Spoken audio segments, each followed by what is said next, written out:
many thanks to the conference organizers for organizing this very important day on Parental Alienation Awareness Day. Those of us who've lived through and studied parental alienation appreciate all too well the importance of Parental Alienation Awareness Day to draw attention to this highly neglected and misunderstood form of child abuse, and also domestic violence. I've been studying this phenomenon, as I mentioned, since 1985, although at that time the term parental alienation was not yet in use and the idea was far too controversial. So I used the more neutral language of parental disengagement from children's lives. The fact that I referred to it or identified it as involuntary disengagement in most cases was met with a lot of resistance from those who insisted that it's always entirely voluntary if fathers or mothers lose contact. We do live in a parent-blaming society, and we're quick to judge parents who've lost contact with their children in particular, judge them in a very negative way. Today, parental alienation as a form of emotional abuse of children is at exactly the same level of public and professional awareness as child physical and sexual abuse was about a century ago. At that time, those few people who were advocating for the recognition of child physical abuse could only find allies for their cause of child protection within the Society of Prevention of Cruelty to Animals. And in fact, child abuse intervention began as a subset of animal cruelty prevention. That's just how unaware people were of the issue. There was widespread denial and opposition to the concept of child physical abuse. We see the same type of lack of awareness, denial, and opposition to parental alienation as a form of child abuse today. I would submit to you that parental alienation is an extreme form of child abuse, and because of this, we shouldn't allow the challenges involved in proving emotional abuse of children to deter us from intervening in these cases. Parental alienation is a child protection matter. Yet in Canada, I can say that emotional abuse is rarely even investigated by child protection authorities. It's simply assumed to be impossible to prove, and child protection authorities wash their hands of the matter. Parental alienation is ignored by professional child and family practitioners very often. The parents of alienated children, on the other hand, are acutely aware of the devastating effects of parental alienation on their own children, and yet they're powerless to act to protect their own children. Every day I hear the heart-rending yet muted pleas of parents desperate for help for their children. Their voices largely have fallen on deaf ears. These aren't parents who are agitating for their rights. They're more silent voices, muted voices of those who suffer in quiet desperation, who are prevented from helping their own children. As we're now witnessing, and a few researchers have actually used the term suicide epidemic of such parents, tied directly to family court judgments that remove these loving parents from their children's lives. And we turn a blind eye to the suffering of their children. So thank you, Iceland, for holding this event. It's interesting and significant that the first country on earth to legislate equal pay for women is hosting this important gathering on parental alienation as a form of child abuse. It's interesting and significant because equal pay for women is the first of two key reforms necessary as a form of prevention and intervention to deal most effectively, I believe, with parental alienation. In Iceland, as in other parts of the Western world, the father as breadwinner model has given way to both mothers and fathers working outside the home and to parents sharing responsibility for caring of their children. It's no longer viable or tenable that within such family structures, a wage gap between women and men should exist. With mothers and fathers working outside the home, we should strive for an equal standard of living. In the two homes, when parents separate, equal pay for women makes this possible. And of course, a major impetus for parental alienation is the financial incentive for a parent to hold on to one's child and exclude the other in the child's life, the incentive of child support payments. With equal pay for women, given that mothers are working outside the home to more or less the same extent as fathers, the notion of fostering and continuing women's financial dependency on men via child support, especially in shared parenting households, becomes outdated. If women's financial situation is on par with men's, we can dispense with the continuation of women's economic dependence on men via child support. And when we remove child support as an incentive for withholding one's child from the other parent, parental alienation is much less of a problem.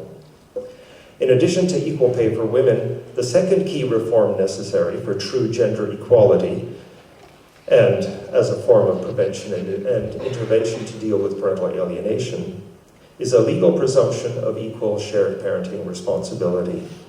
Just as we promote equal pay for women and of course we're also promoting shared parental responsibility for children in two-parent households, so it's vital for children's well-being to promote the maximum involvement of each parent in children's lives after parental separation. Equal parental responsibility. It's especially critical in the context where both parents shared in the caregiving of children before separation, which today can be said applies to the majority of families with children. Parental alienation is much less of an issue when there's a legal standard of equal parenting, as neither parent is threatened by the potential loss of his or her children, and does not have to mount a campaign of denigration of the other parent to prove in court that they're better suited to be the custodial or residential parent. On the other hand, you see kind of my agenda. Is parental alienation a form of child abuse? The effects of parental alienation on children. Parental alienation is a form of individual abuse and the implications in regard to child protection practice. And then parental alienation is a form of collective child abuse, and looking at some of the implications for family law reform. I'd like to begin by addressing the question then, is parental alienation in fact a form of child abuse? First of all, it's important to distinguish between parental alienation as a form of unjustified parental rejection by a child and justified parental rejection. Parental alienation does not refer to those cases where a child or parent has been victimized by child abuse or family violence, and the child is fearful of the parent as a result. Note that even the most physically abused children rarely reject an abusive parent with the vehemence of alienated children. This is a quote from Linda Gottlieb. Despite the abuse and neglect suffered by the 3,000 foster care children who had been under my care, it was extremely uncommon for those children to refuse contact with a parent, even with an overly abusive parent. Rather, abused children tend to protect and cling to the abusive parent. Moreover, in the rare cases in which that did appear to happen, there was always some evidence of indoctrination or programming, typically by foster parents who had the surreptitious goal of adopting the child. Thus, it is counter-instinctual for a child to reject a parent, even an abusive parent. When a professional observes a child strongly reject a parent in the absence of verified abuse, neglect, or markedly deficient parenting skills, which should never be assumed based on the child's self-reporting, one of the first thoughts should be that the other parent is an alienator. Moreover, one should never assume that because a child has rejected a parent, the parent must have done something to warrant it. Having observed thousands of genuinely abused children during a period of 24 years, I've concluded that a child's innate desire to have a relationship with his or her parents is one of the most powerful of human instincts, surpassed only by the instinct for survival and the instinct to protect one's young. Among normal children, in the absence of alienating influence, that instinct is seldom suppressed because a parent exhibits relatively minor flaws, deficiencies, or idiosyncrasies. The research of my colleague, Jennifer, who you'll hear from in a few minutes, tells us that parental alienation is far more common than previously believed. It's also much more debilitating for both children and parents than is commonly assumed. And now, with over 500 scientific articles and many books on the subject, we've achieved a degree of scientific consensus on the reality and effects of parental alienation. Given this research knowledge, I'd suggest that the need for effective treatment programs, particularly parental alienation reunification programs, is urgently needed. And because shared parenting is preventive of parental alienation, family law reform is also urgently needed. So is parental alienation a form of child abuse? To answer this, I think we have to start with the question or the issue of defining child abuse and determine whether parental alienation fits within that definition. Child abuse itself is a highly contested and contentious notion, but there is consensus that child abuse is a specific form of harm to children with two core elements. First, it is a significant form of harm. Child abuse poses a serious threat to the welfare and well-being of the child. In order for us to classify it as a form of abuse, this significant harm must be unambiguous and precisely defined. Second, the source of the abuse is attributable to human agency. It's the result of human action. This action may be either at the hands of an individual caregiver and or a form of collective action. For example, social, legal, political, and economic factors that directly harm children. Thus, the two most commonly accepted general definitions of child abuse include these two core elements, those by Cooper and Finkelhor-Corbin. So as a form of child abuse, parental alienation contains these two basic features. First, it's a significant form of harm to children, and second, its occurrence is attributable to human action. These are the two core elements in the very definition. At first aspect, parental alienation involves a set of abusive strategies on the part of a parent to foster a child's rejection of the other parent, whereby children are manipulated by one parent to hate the other. It involves the programming of a child by one parent to denigrate the alienated or so-called targeted parent in an effort to undermine and interfere with the child's relationship with that parent. That denigration results in the child's emotional rejection of the targeted parent and the loss of a capable and loving parent from the life of the child.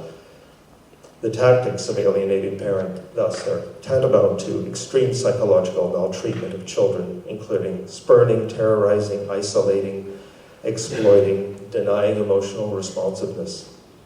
So the first defining feature of parental alienation as a form of child abuse is the behavior of the alienator. There are several theories in regard to the etiology of parental alienation. I guess probably the most common theory is that it's simply a matter of an inflated sense of entitlement, an addiction to power over. Hatred of and desire to hurt the other parent is stronger than the parent's love for the child.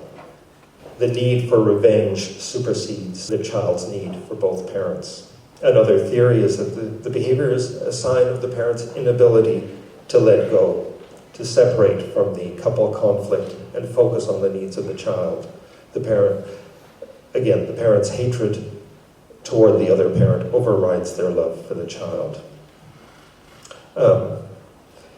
A third sort of theory is parental alienation being born in complex trauma from the childhood of the alienating parent, and the alienation process is a means of transferring onto the targeted parent that experience of complex trauma. And a fourth theory is that the foundation of parental alienation is really a lack of empathy and understanding of the child's needs and perceptions on the part of the parent. But regardless of the causes, parental alienation is the result of human action. And, in a sense, detection of parental alienation, thus, is a relatively straightforward matter. I believe firmly that in regard to parental alienation, by their actions, you will be able to recognize an alienator. In the video we heard, made reference to the research of Amy Baker, who's identified 17 parental alienation strategies used by alienating parents. I won't go through them, but here's the list of 17 strategies based on research on adult children who lived through parental alienation. And of course, this has kind of been replicated in several studies of Amy Baker's, again, reflecting the perspective of people who've lived through parental alienation as children and are now adults. Each of these strategies serves to, again, further the child's cohesion and alignment with the alienating parent on the one hand. Secondly, create psychological distance between the child and the targeted parent. They intensify the targeted parent's own anger and hurt over the child's behavior. And finally, incite conflict between the child and the target parent should the target parent challenge or react to the child's behavior. And parents who try to alienate their child from the other parent convey a three-part message. I think Hamir mentioned this in the video. I am the only parent who loves you and you need me to feel good about yourself. The other parent is dangerous and unavailable.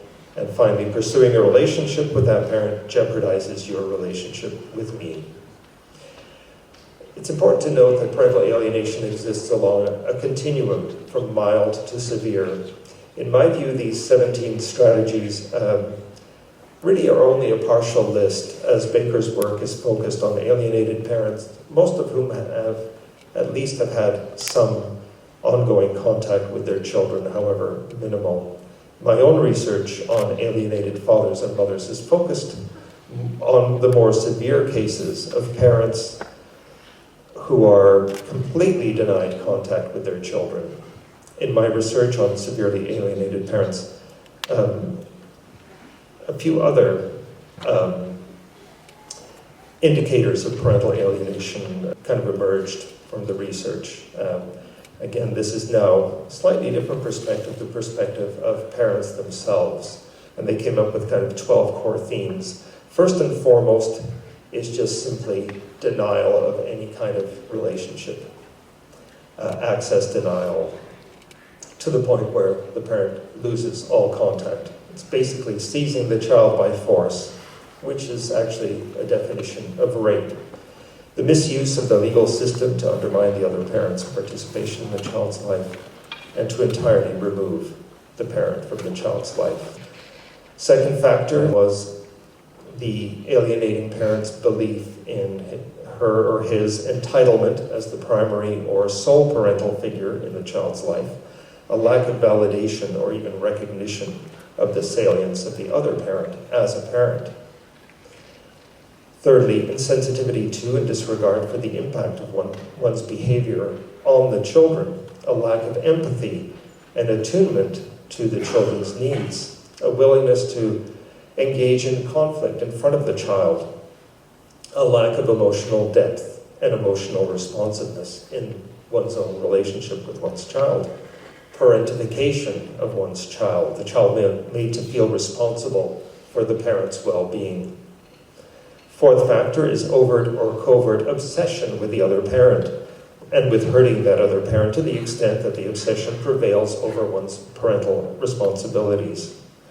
Fifth is a willingness and enthusiasm to engage in adversarial combat and skill in the adversarial arena, a readiness to engage in and risk a winner-take-all process. A sixth is a refusal to communicate or engage in a negotiation process, either directly or with third-party intervention such as family mediation, a lack of good faith in any involvement in such processes. Seventh factor is refusal to accept responsibility for one's own contribution to the problem, situation, or conflict, an insistence on being right in all matters or disagreements with the former spouse, a lack of accountability in regard to the problem, situation, or conflict. An eighth factor is readiness to accuse the other party of wrongdoing, quick to blame and place responsibility for the problem situation onto the other parent. 9 is a lack of guilt or remorse for one's behavior, any regret over one's actions. 10th is exaggeration and outright lying, dishonesty, and an attitude that the end justifies the means.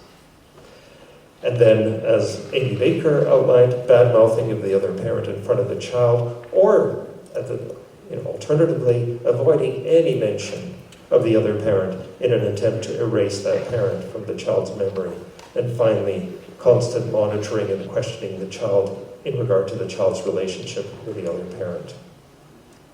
So that's sort of the first part of the definition of parental alienation and also the definition of child abuse. The second element of the definition of parental alienation relates to the profoundly harmful effects on the child. The primary manifestation of parental alienation is the child's unjustified campaign of denigration against the parent, in which the child's views of the target parent are almost exclusively negative, to the point that the parent is demonized and seen as evil. For the child, parental alienation constitutes a serious mental condition based on this false belief that the alienated parent is dangerous and unworthy. In the most severe cases, the effects on children are profound.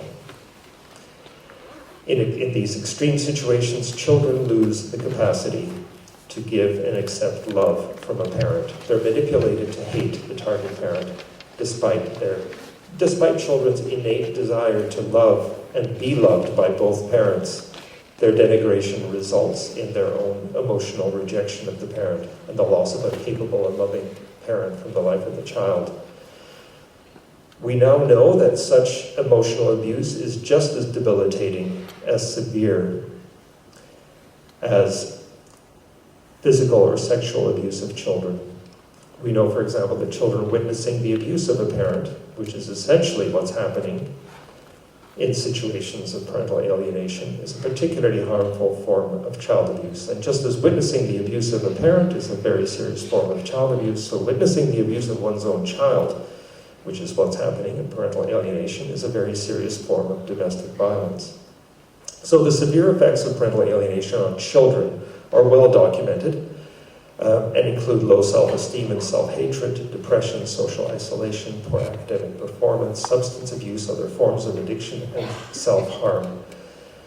This first point, self-hatred, particularly disturbing among affected children, one of the more serious effects of parental alienation. And is common in situations of parental alienation. Teaching hatred of the other parent is tantamount to instilling self-hatred in a child.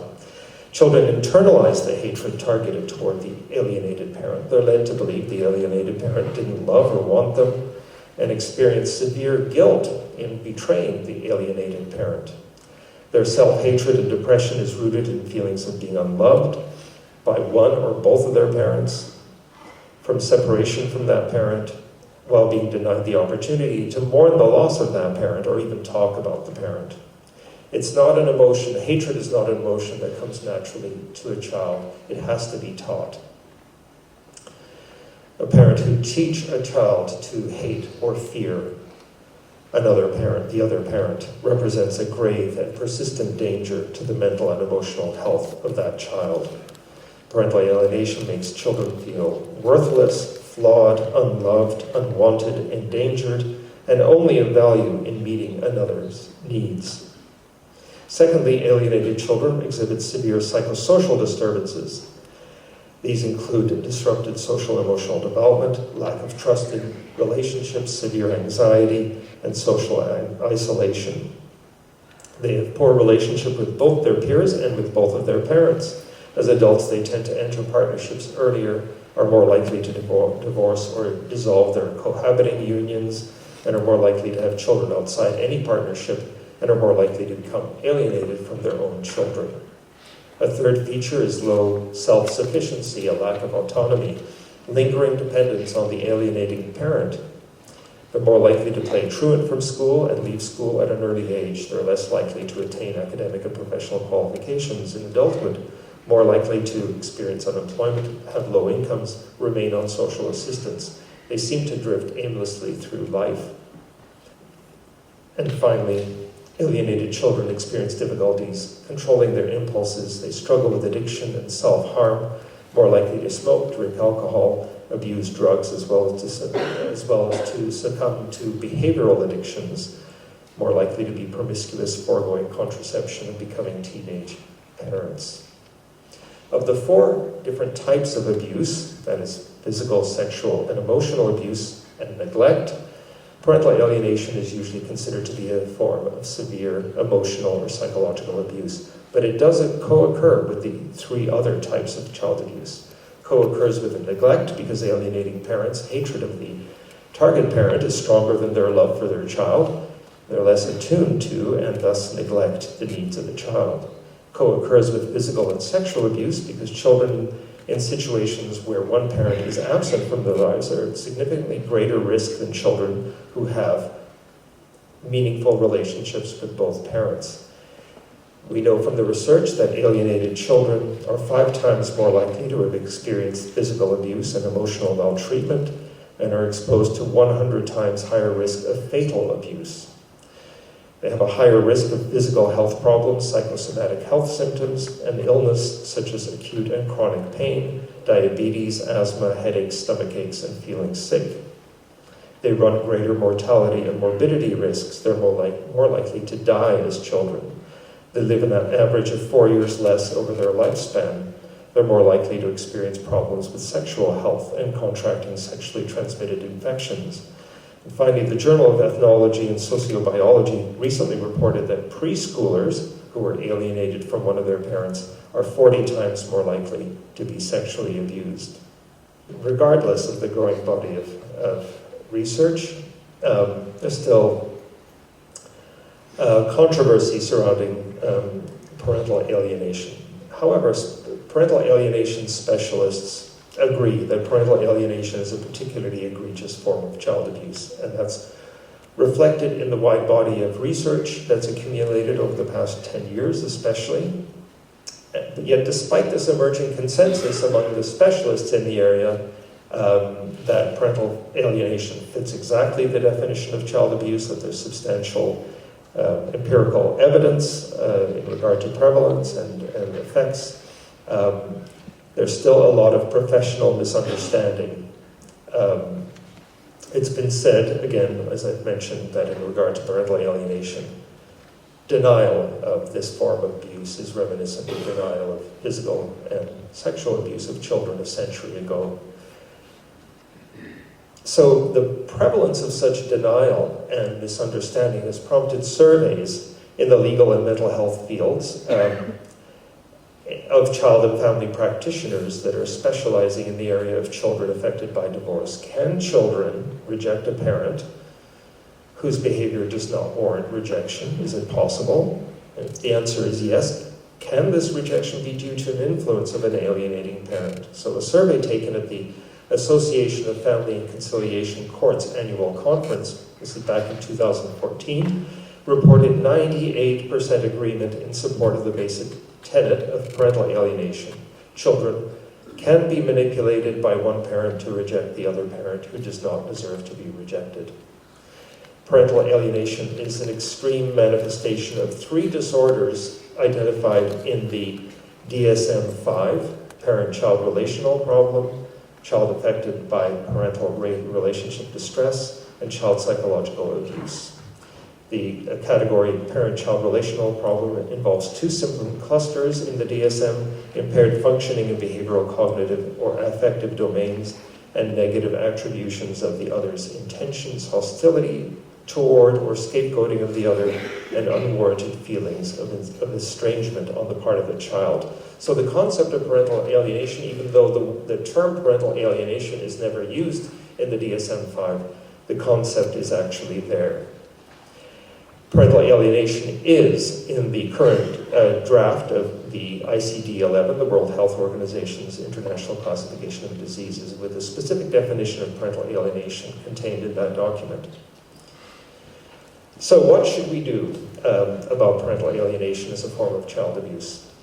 First, recognize it as a form of individual child abuse that requires a child protection response. Every child has a fundamental right and need for an unthreatened and loving relationship with both parents, and to be denied that right by one parent without sufficient justification, such as abuse or neglect, is a form of child abuse. Alienated children are no less damaged than other child victims of extreme conflict, like child soldiers or abducted children who identify with their tormentors to avoid pain and maintain a relationship with them, however abusive the relationship is. Parental alienation is a serious form of emotional child abuse, which is strongly linked to child neglect, and physical and sexual abuse clearly makes it, above all else, a child protection concern.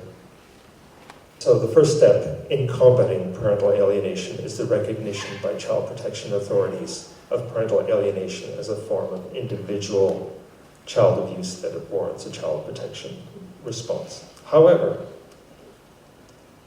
parental alienation as a form of child abuse is not only the result of individual actions by a parent, but its source is also found in social, legal, political, and economic policies. It's thus a form of collective child abuse. It flourishes in situations, for example, where one parent has exclusive care and control of children, and legal systems that remove a parent from a child's life via primary residence orders. These aren't just contributing to parental alienation, they're engaging in parental alienation when a parent is effectively removed from a child's life.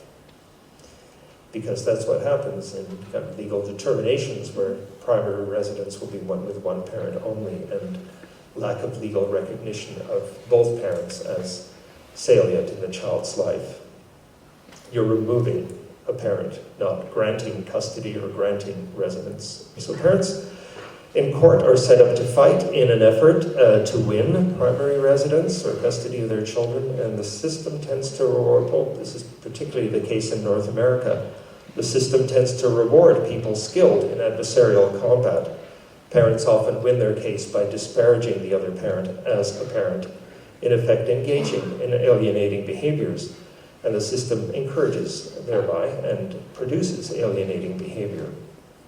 Parental alienation is much more likely to occur in those legal jurisdictions where child residence is granted to one parent only, and least likely to occur in jurisdictions which have legislated a presumption of equal parenting and recognize both equal decision-making and equal caregiving of children.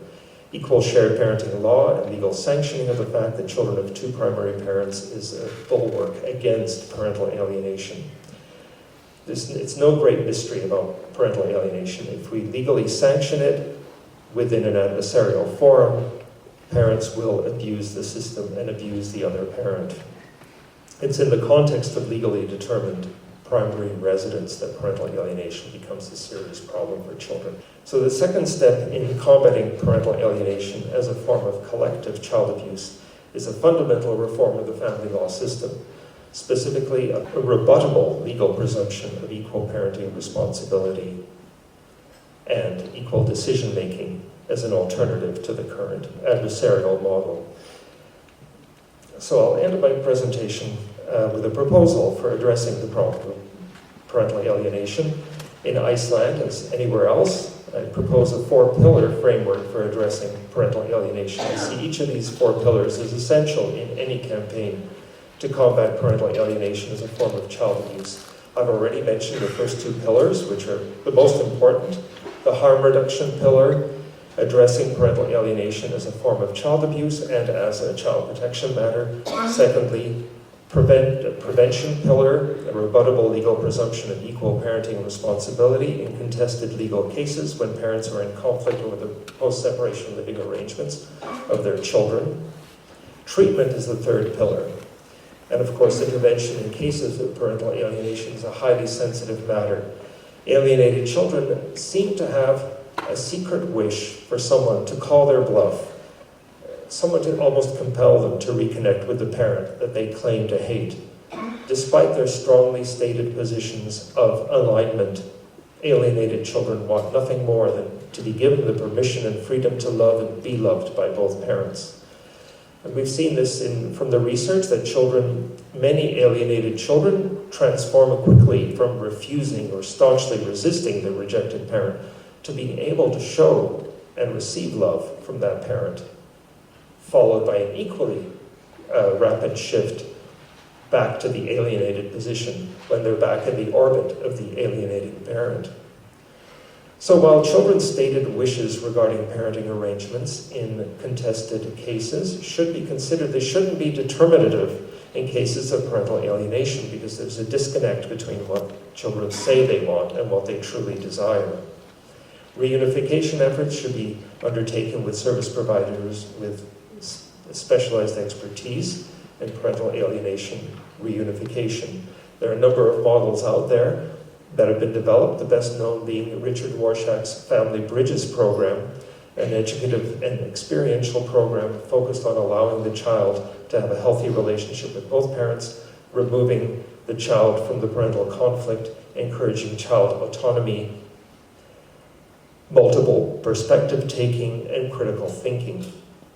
The second model is Sullivan's Overcoming Barriers Family Camp, which combines psychoeducational and clinical intervention within an environment of milieu therapy that's aimed toward the development of an agreement regarding the sharing of parenting time and a written aftercare plan.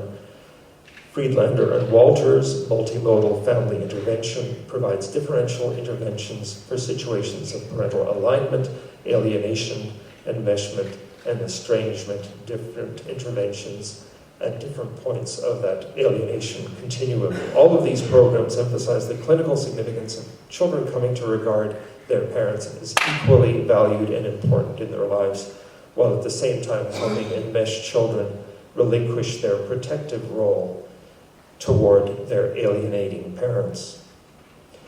I hear daily, and I've heard from so many alienated parents, both mothers and fathers. This is not a father's issue. The latest research indicates that mothers are just as much at risk of alienation as fathers.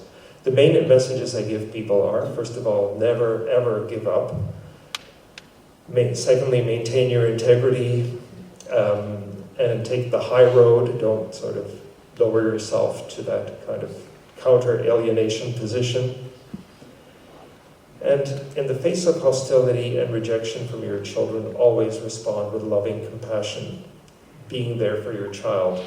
It's the best response you can provide your children, even in the face of the sad truth that all of these efforts may not be enough to bring back your child. I agree with Richard Warshak that wherever possible, alienated parents should try to expose their children to people who regard them as the parents with honor and respect, to let children see that their negative opinion and the negative opinion of the alienating parent is not shared by the rest of the world. This type of experience will leave a much stronger impression than anything the alienated parent can say on his or her own behalf. Finally, we have the enforcement pillar. There is a role for the judicial system to play, even with a legal presumption of equal parenting, and that is the enforcement of parenting orders, shared parenting orders. However, as I mentioned before, enforcement is made easier when neither parent is threatened by the potential loss of his or her children within an equal parenting legislation. And enforcement of equal parenting orders is much easier than the law enforcement nightmare we have in North America when one parent is effectively removed via a primary residence order. The judicial system also has an important role to play in situations of family violence. In such cases, a rebuttable presumption against equal parenting should apply. So in conclusion, for parental alienation to be recognized and accepted as on par with other forms of serious child maltreatment, a clear and precise definition of the phenomenon of parental alienation is needed. The exact nature of the harms befalling children as a result of parental alienation should be unambiguous, and I believe we are now at that point. The current state of knowledge is such that we have a clear and precise definition of what it is, and the effects of parental alienation on children are well documented. Again, child abuse is a specific form of harm to children with two elements. First, it's a significant form of harm to children, and second, its occurrence is attributed to human agency. And the current state of knowledge, again, is such that significant harms of parental alienation on children are well documented. Responsibility for that harm is clearly attributable to human agency, both individual and collective. So parental alienation thus fits the accepted definition of child abuse. Of the general types of child abuse, parental alienation is a form of emotional abuse with profound consequences, but it co-occurs with both neglect and with physical and sexual abuse, given that children raised in mother or father absent homes are at significantly higher risk of these forms of abuse. As a form of child abuse with an individual caregiver as its source, parental alienation is a child protection issue, but it's also a form of child maltreatment with collective abuse as its source. And thus parental alienation is an issue that has to be dealt with at a broader structural level, requiring fundamental reform of the family law system. And I will end there, just leaving you with one final thought. And I think I'm just struck by how much Jennifer and I and everyone we've kind of talked to agrees on this, is this. Given that Iceland has legislated equal pay for women, Iceland is really in an excellent position to implement a second key reform necessary for true gender equality, and also to be a model for countries around the globe, a legal presumption of equal parenting responsibility. This reform is also a form of prevention and intervention that most effectively addresses the scourge of parental alienation. So in addition to being a world leader in gender equality, Iceland has that opportunity to be a leader in combating parental alienation as a form of child abuse. Okay, I'll end there. Thank you.